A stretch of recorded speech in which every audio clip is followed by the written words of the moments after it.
Hey, everybody, it's Thursday night. You know what time it is. It's time for free PD night on Thursday, the Red Zone. We're here talking together with people internationally today, bringing in ideas, topics, and concepts that can only help us grow stronger together. As we're preparing for this awesome 22-23 school year, we're here together learning from our past, using our current tools, making sure we're ready for the future, to make sure that we prepare our students, the future of America, the best way that we can. And it can only happen as a stronger together group. And it doesn't matter where Yeah. you're at. It doesn't matter if you're in Alaska. It doesn't matter if you're in Hawaii or Maine or Florida or anywhere in the middle. We're all in this together.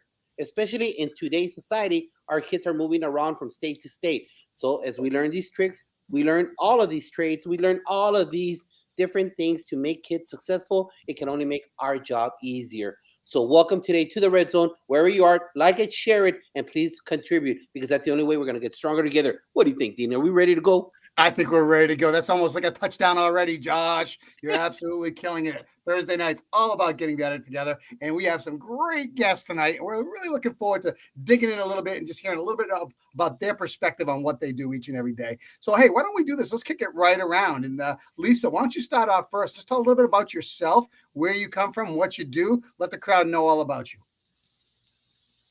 Hi, me. Oh, you're in mute. Oh, There you go. how about now? Hi, Better. everybody. All right. Hi, everybody. My name is Lisa Estrada Batson, and for over 20 years, I am all of my education and all of experience, I should say, has been in Texas. I am coming to you from El Paso. I am a current principal at a middle school here by the wonderful name of Sonora Independent School District. Oh, I am very, very honored to be here. Yeah, we're honored to have you with us. Thank you very much, Lisa. We appreciate that self-introduction. Sheila, we're going international with you. This is kind of the first time we've done this. So talk about where you're from, what you do, and kind of your rise to where you're at in your life. Thank you very much for the invitation, and I'm really honored to be here and to be the first one that you comes to your program from international waters. So I'm from Guatemala City. I am currently working as the high school assistant principal at Colegio de Colonia Americano, and happy to be here and sharing with you guys. All right, listen, I'm not going to stop there because, I got something in front of me that I can just kind of dig into a little bit. Talk to me about where you're from. What is education like where you are right now? Just a brief update. Well, where we are around our school is an international one. We have teachers from around the United States, and we even have a Jamaican teacher coming into our school. And we are based in a little city called Misco. But around our school, there are also public schools, and the situation is different there. So we're trying to make a difference with our students so they can go globally and they can see different perspectives to everyday's problems. But generally, in our country, we're really struggling with education. Sometimes there are efforts that it's like just a little flame that begins something, but it's hard to keep that flame going, especially in the public side of it. But in the private side, we are trying to do the difference and to really impact our students in a very positive way. Thanks, Josh. I'm going to kick it to you to get this party started. So, right now, we're still we're in the middle, depending on what district you're at. Pardon me. Trying to still maneuver the last year, all the obstacles that came from the last 2 years, really. And now we're transitioning to relax mode and also getting ready for PD for our team members as they come in. So let us know, Lisa, from your point of view, the last year and a half, 2 years, what have you learned from that? Those different obstacles, especially facing El Paso with a high COVID, you're on, you're off, you're on, you're off situation that you face there. So what have you learned from that?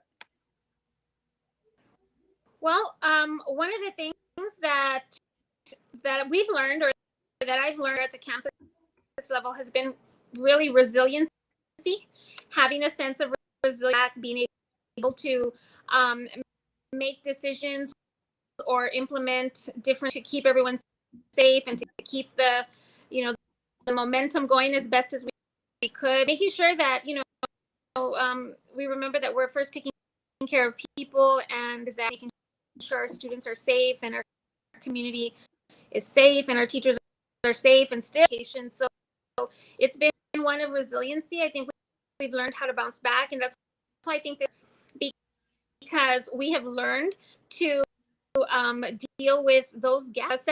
Several of our schools have been dealing with gaps for a while. They have a trend.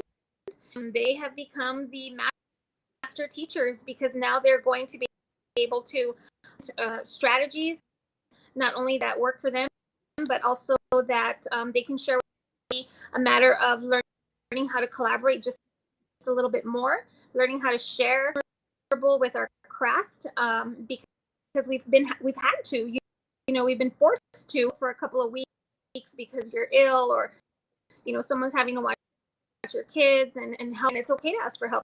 So I think we've learned quite a lot about vulnerability, quite a bit about and just the resiliency of being able to bounce back from being thrown at us for literally from one day to the next in many cases. So there's in and just being able to remember that we deal with kids every day, profession in the world, being able to impact students and do everything that we can every day to make.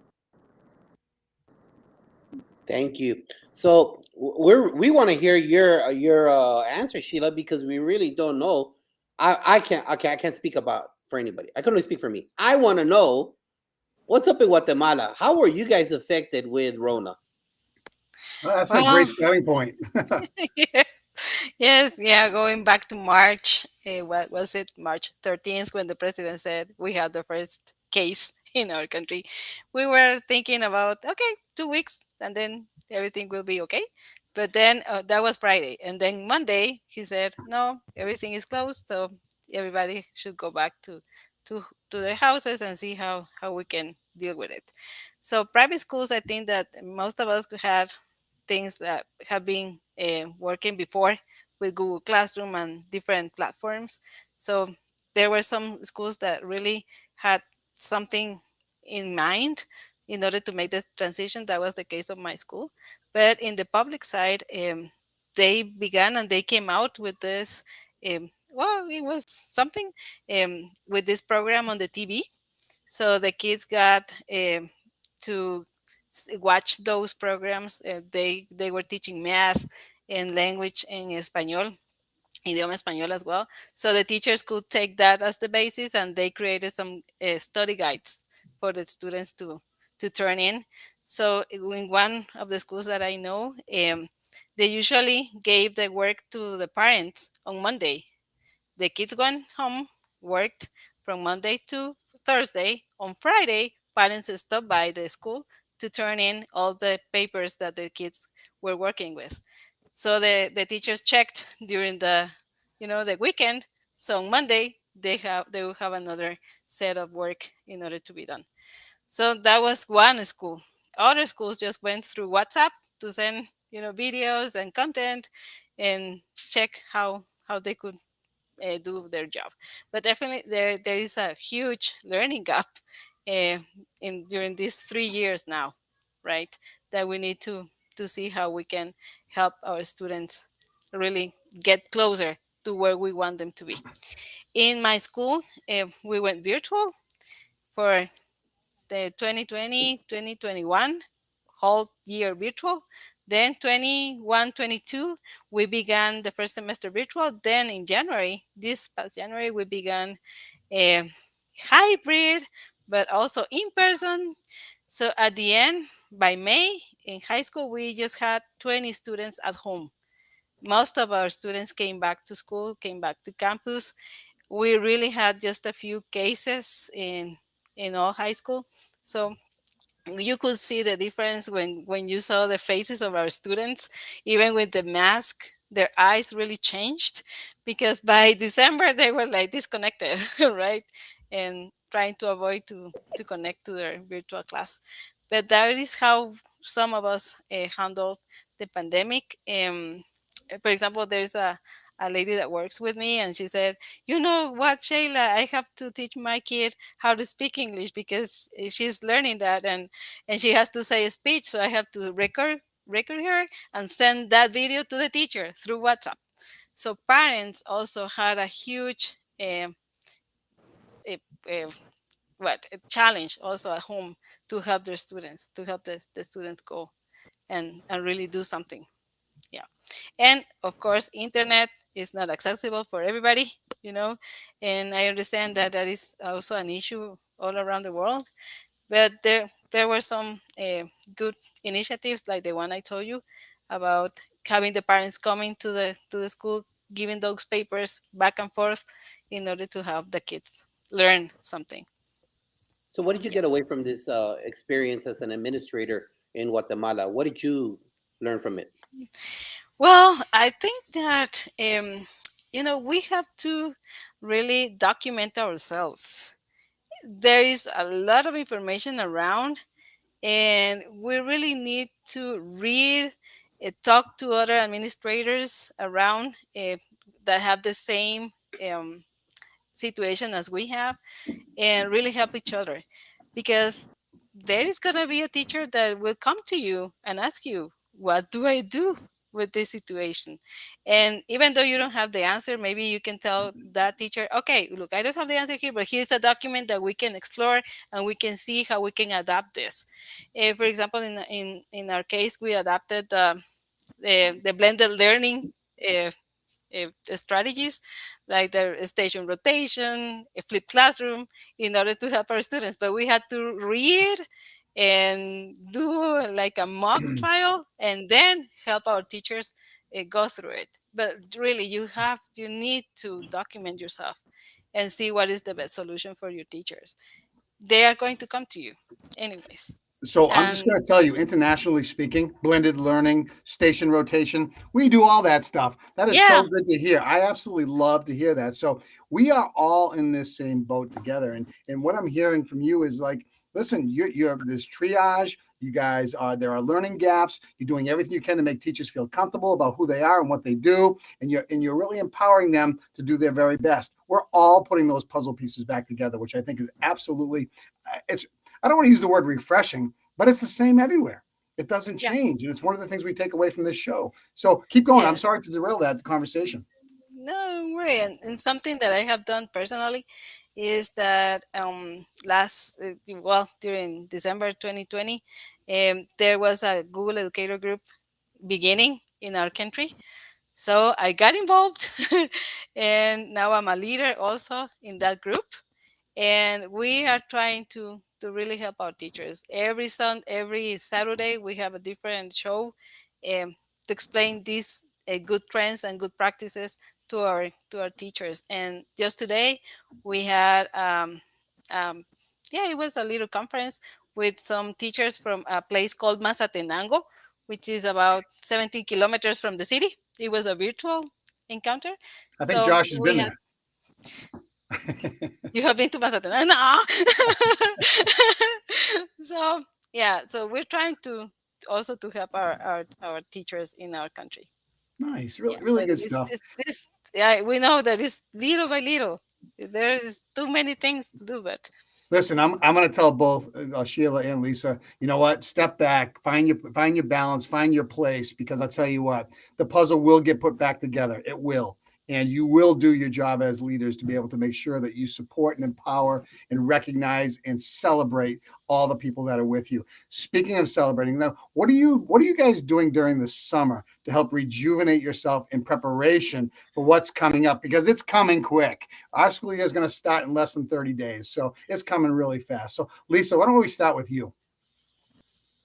So you mean what are we to start the new year, What, or no, what are you doing to rejuvenate it, yourself? yourself. You, because you're a I, leader. And if you don't rejuvenate yourself, guess what happens? You're on I empty on day know, one. I know. You have to take care of yourself before you can take care of others. I know, but administrators, educators, period, are the worst ones about this. We're always Uh, thinking about our community, everybody that's just the it's just who we are as servant leaders. And what I can tell you is there's a couple of things that I just like to do. I like to read. Right now I'm keeping an eye on my two dogs. They keep me pretty busy. I'm afraid they're going to start barking and going crazy while we're live. We got three here. So that causes me a little stress. I really just like being here too, catching up on Netflix and just not doing anything. Go, do. Producing steps ahead for our staff, making sure that we're prepared with our credibility. Downtime is kind of foreign. You know what I mean? To just what we matter where you're from. I'm sure Sheila's the same. Just busy. Looking. Yeah, you're absolutely right. Taking in just side, enjoying the beauty of things, and just stopping and smelling the roses.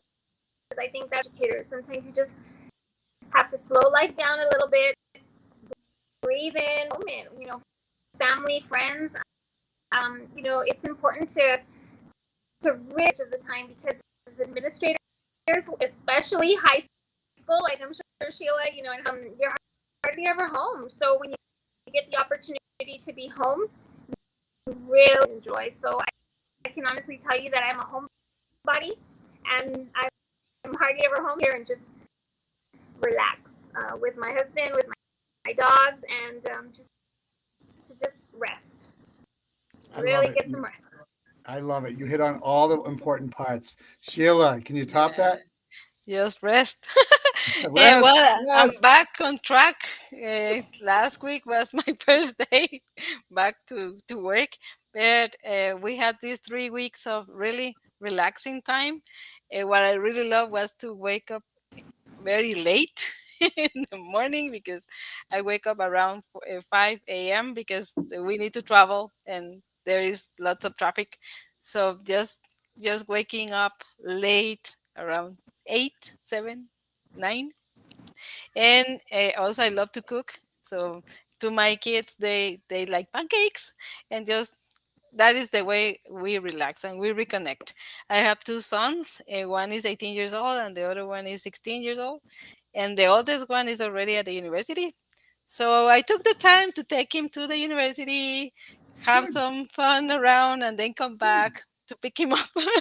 Just so yeah, some time for you, right? That is what we really need to reconnect and to see things from another perspective. Yeah, as administrators, we're always thinking, "Oh no, I didn't do this schedule. Oh no, this schedule is gonna crash. Oh no, this material didn't, it's not ready yet." So So are you trying to yeah, tell me sometimes you feel like you're overloaded and you're worried that you didn't do something you're supposed to do? I think yes, that is synonymous with administrators across the country and probably across the world because there are just so many things that fly at us. Good stuff, ladies. Thank you so much. Josh, take the next one. So now that, for the most part, I don't know, again, pardon the ignorance in Guatemala, but in the United States, our state scores have been coming in. Our preliminaries have come in. Some districts, their finals have come in already, my understanding. And so we take all that information, our attendance, discipline, our actual assessments. So now it's time to prepare. Now it's time to prepare, taking into consideration a lack of team members because we can't find anybody. I don't know. I don't know about El Paso. Probably over there, you guys get more, but we can't find anybody in the North Dallas area at all. I don't know about Guatemala. We can't find team members whatsoever, and that's a very important variable for your professional development, for your training. Because it depends on how many first year teachers you have. So right now, what are you all doing at the campus level, whether in Guatemala, we'll start off with you right now, Sheila. What are you doing, taking all these different variables in regards to, please, again, excuse me, I don't know about if you guys have state tests or national tests. I don't know what you guys do there, but what are you doing to make sure that you prepare effectively for the 22-23 school year? hmm. Yeah, well, we have plans, but times are so uncertain. We do have the Ministry of Education requires all seniors to take a test. It is not linked to whether they pass the year or not. It's just to measure the effectiveness of the system, of the educational system, and we're going to have that in April. So most of the times what we do is to check on the skills that the exam requires, and the Spanish teacher and the math teacher already have a plan in order to review those skills, because when students get to the senior year, they have the calculator and they have everything, uh, I mean, already. But for this test, they cannot take the calculator in, so we need to practice those mental calculations beforehand. And how we're planning our PD? Well, we do have new teachers to school, so we developed this induction program for 2 days only with the new teachers, so they got to know like our main concepts, the main jargon, that we're going to use during the whole year, how the planning is called, what a learning guide is for our school, and what are the expectations from the students manual. For example, there's a handbook for parents and students, so we developed that for 2 days only with new teachers. It was a lot of information, but we also gave them 2 hours just to digest every day everything that we were discussing. And then Wednesday, yesterday, we had all the returning teachers coming in, so we got together with them and start working on the curriculum and all the papers that they have to develop. But those 2 days were really good for us, so we got to know the two. Well, we have 4 new teachers, and they had lots of questions, and we had the time really to answer to them and to really emphasize what we were looking for, so that really helped. Thank you very um, much for thank you for sharing that. Now, Lisa, I know that there's a big change where you're at. A lot of changes going on. So, what's going on there in your neck of the woods?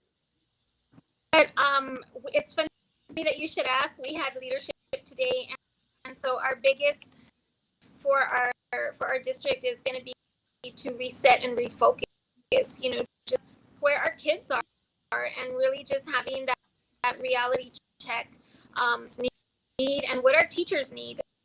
They're coming back as well, and just like we started off, last question, if we don't take care of our teachers, they can't take care of our kids, and so we're very, very open minded to their needs in terms of professional building relationships and refocusing on those, reestablishing trust, and that's how I lead, is model sure that I am not always just taking into account my own active listener and listening to the needs of my people, so that we can do what's best for students. And our focus now is just resetting from the last couple of years, valleys that we've been through, making sure that we can find a good starting point. Finally, going to be all like totally face to face, like really having the last couple of years starting off in what we're feeling is like a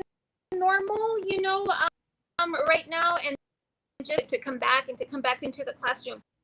So being honest with ourselves, leaders, I think in preparation for our teachers, they come back on Monday, taking a look at where we are as leaders, what is it that are us in order to better support them moving forward. And I think that as a leader, systematically looking at things and refining some right now, based on the needs and the things that we've done before, and then now, what do we need to really make things, a positive movement forward. So I think the systems are a big reflection, and it's also about making sure that part of the instructional development for our campus. And in other words, and start looking in Texas, we have the TEACs. So we've been looking at the TEACs. So those who volunteered to come in. I mean, the invitation was sent, but we had a lot of teacher materials, starting to prep, starting to plan, asking questions, getting things the year before we start on Monday. So you can see their excitement. They're hungry. They're a great group of individuals, and that's something. I mean, if we're starting off that way, I mean, how can we just got to continue to feed that hunger and make sure that we support, that we value ourselves, are allowing,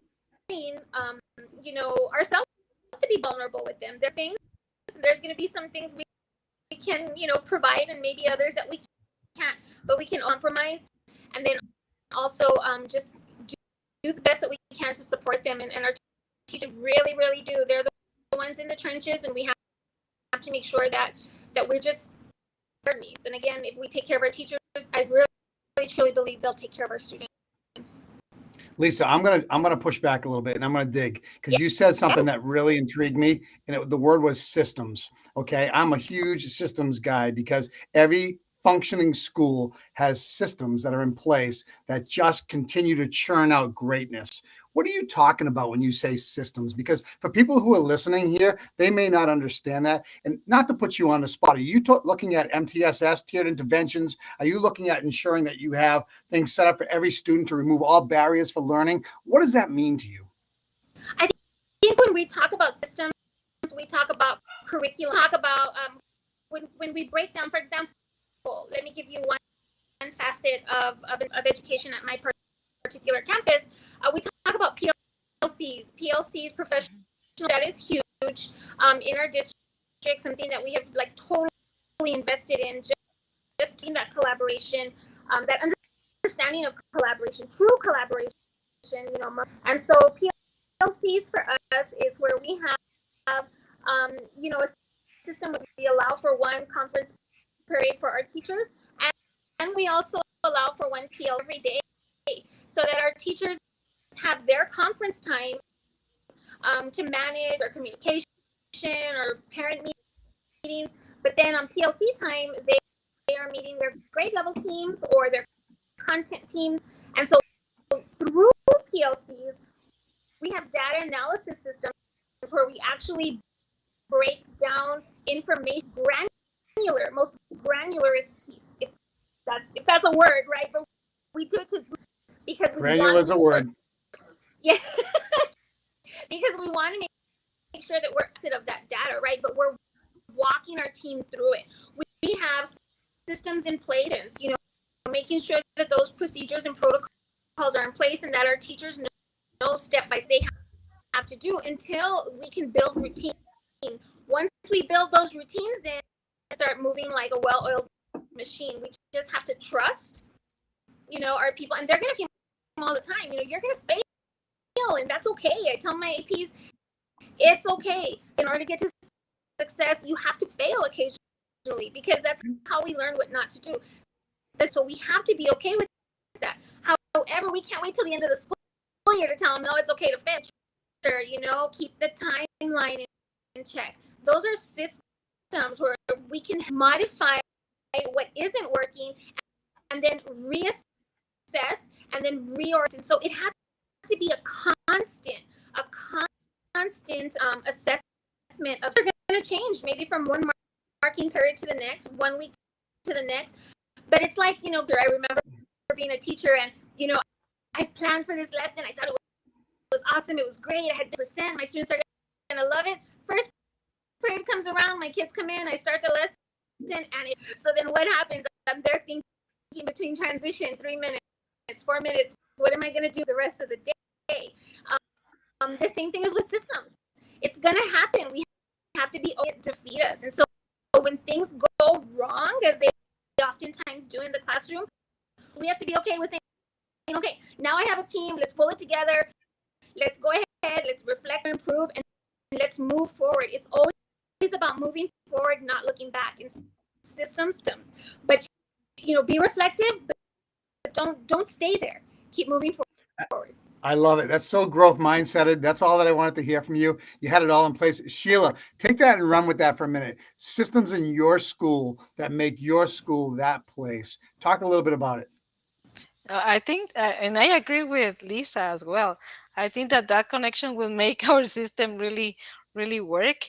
And that is something that we began to retake during these PD sessions.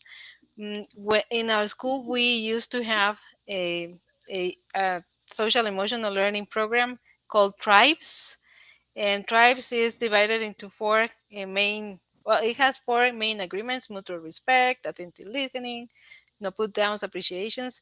So we've started to take those strategies back into our current practices, and I think that that will help this system because every little piece or every member of the division is going to be feeling included, and also with that we're going to create or build that community that will help our school work.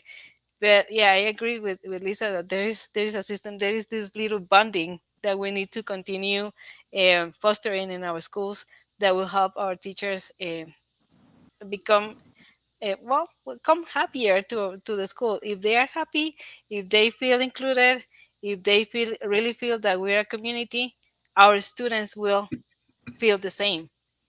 So it can be easy for them to get them back to school, back to the campus the way they want, the way we want them to.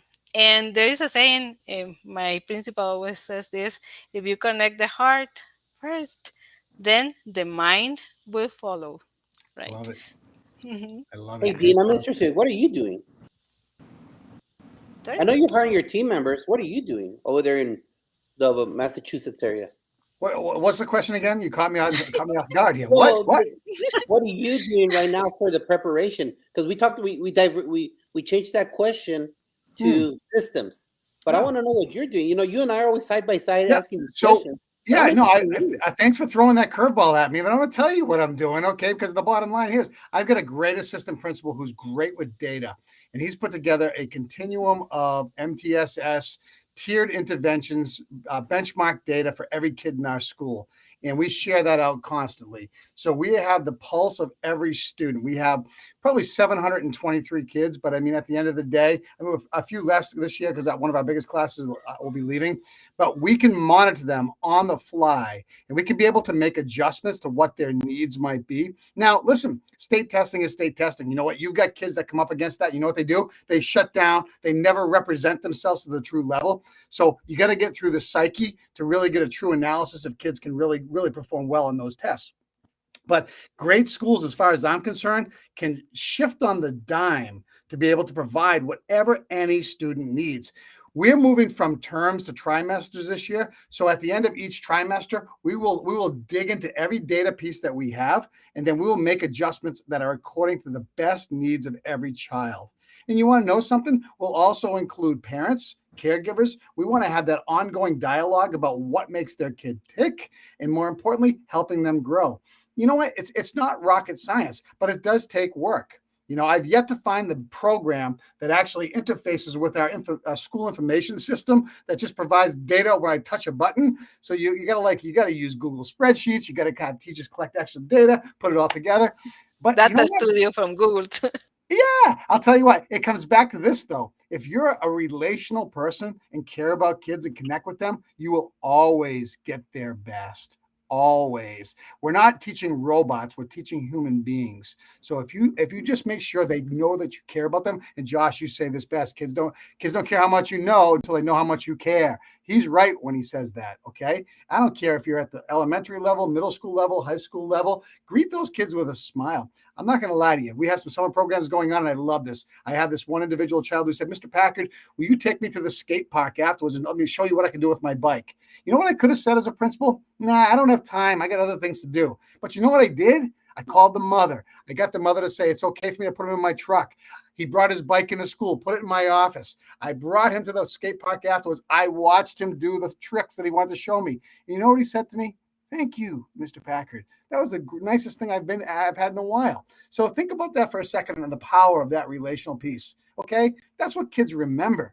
They're not going to remember algebraic expression. They're not going to remember, things in history. They're just not. They're going to remember their experiences with you. So good stuff. Speaking of experiences, Josh, take the last one about podcasts.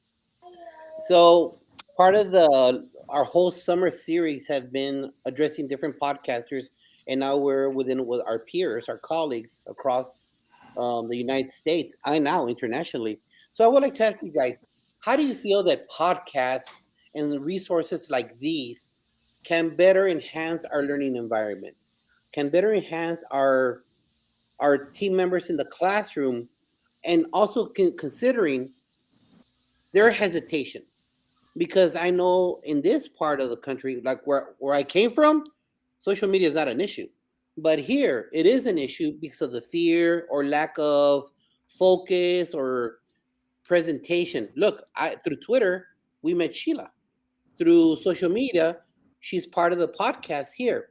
So the question is, how do you feel this free PD can better serve our team members? How can we get them to be part of it and enhance their learning with venues like this? Venues like, I mean, if you go to Spotify, there is just gobs of different speakers, presenters, authors, educators that present all their information for free. How can we better spread it out there? Sheila, since we connected this way, I'm going to throw it out to you. All right, thank you, Yash. I also got to know you because of a podcast. Ryan Scott, he invited me to. Okay, he sent an invitation, and so we filled in. My friend Betsy and I filled in the form, and we got to be there in the show. And then he said, "You know what? You have to connect to Josh." So I did. Um, so I think that it's a good way to, now that we are multitasking. So while you do something else, you can be listening to important and also to relevant content. All right, not only content that is light or it's just for fun, but if you really are interested in growing up or in with that growth mindset, and you would like to find a way, an easy way to learn something, podcasts are a very, very good way. And in our school we have experiences with the students. The students can also create their own podcasts as part of their projects as assessment, for example. So they have created that too. So if we foster that with our students, they also are going to check podcasts as a way of learning things and important things for them. And we also have in teachers, we also have those teachers who are auditory. So podcasts can be also another way to get to those interest or the way they learn, their learning style. Yeah. So I think that they are a good way to learn. Thank you, Sheila. Lisa? Wow. Well, you touched on something earlier when you talked about, where all of our teachers have a one-to-one device, all of our students have a one-to-one device, and talk about podcasting. And I know going back, it's for administrators who can't teacher. I mean, you have to live every day as if, I remember when I was in the classroom based on that, right? Because if we do it thinking about what we want, then we're very disconnected from our teachers. And so I'm thinking that for me, being a teacher, limited, right? Time is limited. And I think podcasts are an easy way to maybe even prescriptive PD because they're short. Me, I have ADD, as you can probably tell, and I'm always thinking about stuff, even when I'm supposed to listening. But,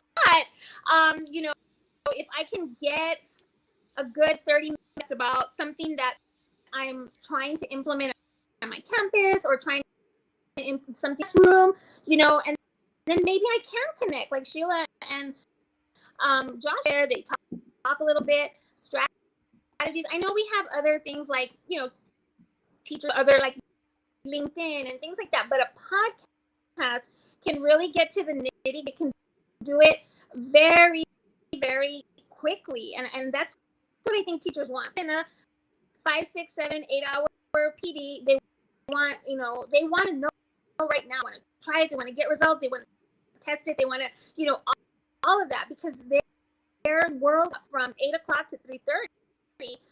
So for me, podcasts are a big deal. Blending the pandemic, at the height of the pandemic, better yet, campus had teachers that would actually record themselves giving the that students that weren't able to physically come into class could lesson from their web page, and that was amazing. This teacher did it every single day, but that was before they had their into all this balanced blended learning, right?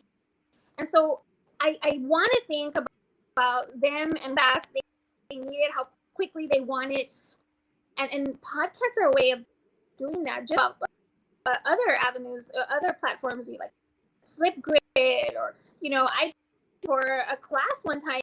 I wasn't able to be there. I was at a conference, but I wanted to be there. Administrator, I have to model what I'm asking and expecting my teachers to do. Administrators, we can't just say, okay, we need you to do this, right? We want you to go here. We want you to do that. We have to model that.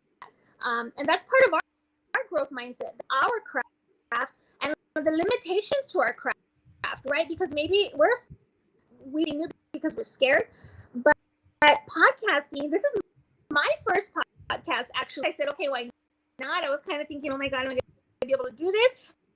And now you guys can't get me to stop. I love education. I love teachers. I love being there for them. And I want them to know in it to learn. So a lot of it is just throwing yourself out there, checking the podcast, trying it out, and being okay with that. And I know that I'm going to be laughing at myself because, man, I can't stop talking about education. And I think that's what teachers just want to talk about it. They want to share, and they want to be with others who are just as passionate are. And so this is such a great experience for me. So I can honestly tell you, my first podcast in, and I love it. I love being able to share the excitement it really means to be an educator. And I hope those listening can rekindle their own fire. I've got a little bit through the pandemic. Maybe this is a way to kind of rekindle why we're teachers, why we all became teachers. I agree totally with you, Lisa. Thank you, Sheila, because if you don't jump in, I'll keep talking. I mean, this is the best profession. I don't care what profession ever. Is it one of the hardest? Yes. But it does pay off. And you were hesitating when I invited you. Look at you now. I'm telling you, I was like, what the heck? What can I offer, right? It's really easy, and it's simple.